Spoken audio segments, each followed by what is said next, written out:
बदमाश छोरा गाने पर फ्लोर तोड़ डांस करता है, गौ तस्करों का बढ़िया इलाज करता है। जुबा पर जय श्री राम, पढ़ा लिखा और पॉलिटेक्निक डिप्लोमा धारी, गांव का सीधा साधा लड़का, सैकड़ों गायों की हिफाजत करने के लिए जान पर खेलने वाला मोनू क्यों बन गया भाईजान की आंखों का कांटा। एक बस ड्राइवर के बेटे को किसने बना दिया मेवात मामले का विलन। 50-50 लोगों की टीम, फिल्मी स्टाइल में गौ तस्करों को पकड़ना। कहानी मोनू मानेसर की। मोनू मानेसर की कहानी के पीछे दरअसल हर एक मिडिल क्लास फैमिली में संघर्षों के बीच पले बड़े एक युवा की कहानी छिपी है। मोनू कोई IAS IPS तो नहीं बन पाया, लेकिन उसने अपनी जिंदगी का सबसे बड़ा मकसद चुना, गौरक्षा। संविधान के किसी किताब में नहीं लिखा कि गौरक्षा अपराध है, लेकिन मोनू मानेसर को एक अपराधी की तरह बना दिया गया। मोनू मानेसर का असली नाम मोहित यादव है। नूह में माहौल बिगाड़ने के पीछे मोनू मानेसर का एक वीडियो बताया जा रहा है। मोनू कोई अंगूठा छाप नहीं, बल्कि उसने पॉलिटेक्निक की डिग्री हासिल की। वो मानेसर गांव का रहने वाला है, इसलिए अपने नाम में मोनू यादव की जगह मानेसर लगाता है। हरियाणा में 2015 में गौरक्षा कानून आया।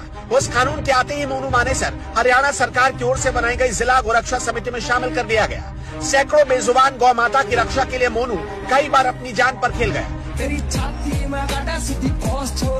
कई बार तो गायों की लाइव रेस्क्यू का वीडियो भी उसने बनाया, जिसमें फिल्मी अंदाज में गौ तस्करों को पकड़ा गया। लेकिन सवाल है कि मोनू ने ऐसा क्या कर दिया कि मेवात में माहौल बिगड़ गया, या फिर सिर्फ उसे मोहरा बनाया गया। इसका एक सिंपल जवाब है, उसने कुछ भी नहीं किया।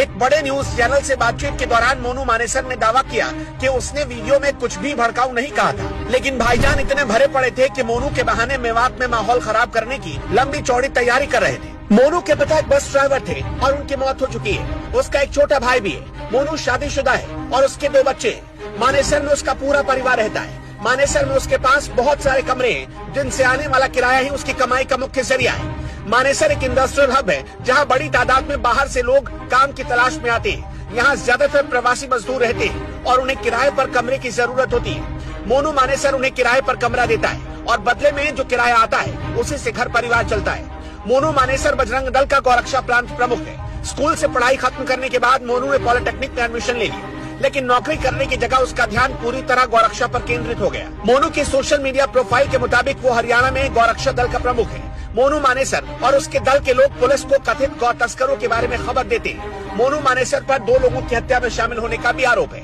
और भाईजान वाला वर्ग इसलिए उसके खिलाफ मिर्च खाकर बैठा है। मोनू पर नासिर और जुनैद को निपटाने का आरोप है। मोनू मानेसर ने ब्रजमंडल यात्रा से पहले एक वीडियो पोस्ट किया था, जिसमें दावा किया था कि वो नूह के धार्मिक जुलूस में शामिल होगा और अपने समर्थकों से बड़ी संख्या में यात्रा में शामिल होने की अपील की थी। ब्रजमंडल यात्रा है, सभी भाई बढ़ चढ़ कर हिस्सा ले। हालांकि वो वहां यात्रा में पहुंचा नहीं था। सूत्रों का कहना है कि मोनू मानेसर ने विश्व हिंदू परिषद की सलाह पर यात्रा में हिस्सा नहीं लिया, क्योंकि उसे डर था कि उसकी उपस्थिति में तनाव पैदा हो सकता है। पर कुछ लोगों को उसके नाम पर रोटियां सेकने का मौका मिल गया। मोनू मानेसर के नाम से ही भाईजान की कौम ने सड़क पर सिलेंडर लगा दिए ताकि बदला लिया जा सके, और मोनू के नाम से ही इतनी मिर्च लग गई कि चंद लंपटों ने पूरे मेवात का माहौल बिगाड़ दिया। अगर कोई दोषी है तो उसे कानून सजा देता है, लेकिन मेवात के भाईजान को लगता है कि उनका अलग ही कानून है और उनका अलग ही संविधान।